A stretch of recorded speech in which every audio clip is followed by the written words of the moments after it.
Le pneu est un assemblage complexe de plusieurs éléments, mettant en œuvre une grande variété de matières premières. La composition des gommes varie au sein du même pneu. Chaque mélange est soigneusement établi pour répondre aux exigences de souplesse, résistance, adhérence, etc.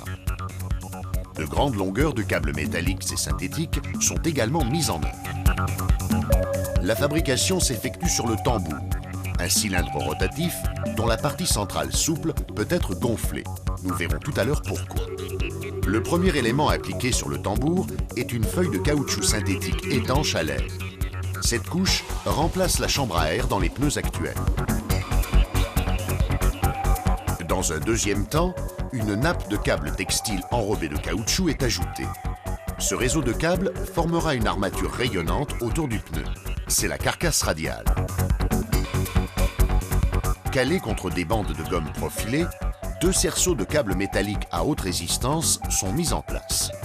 Ce sont les tringles. Elles maintiendront le pneu sur la jante.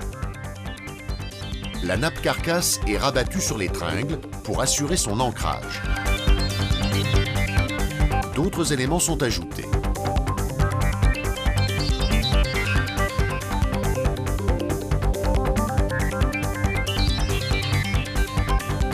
Les flancs en gomme souple et résistante protégeront le pneu des dommages latéraux. On donne alors forme au pneu en gonflant la partie centrale du tambour.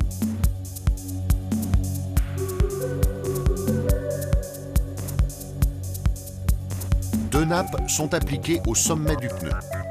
Elles sont armées de fils métalliques disposés obliquement et forment ainsi, avec la nappe carcasse, un réseau de triangles pour limiter les déformations du pneu.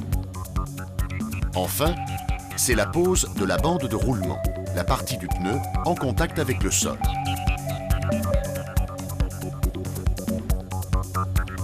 L'ébauche de pneu peut alors prendre place dans le moule de cuisson.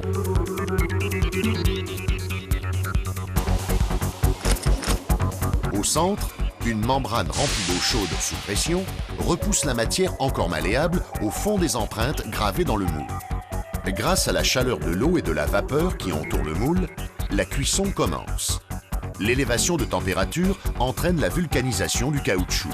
Le soufre incorporé au mélange de gomme forme des liaisons entre les chaînes de polymères. Dès lors, le caoutchouc passe de l'état plastique à l'état élastique. À la sortie du moule, le pneu a acquis sa forme et ses propriétés définitives.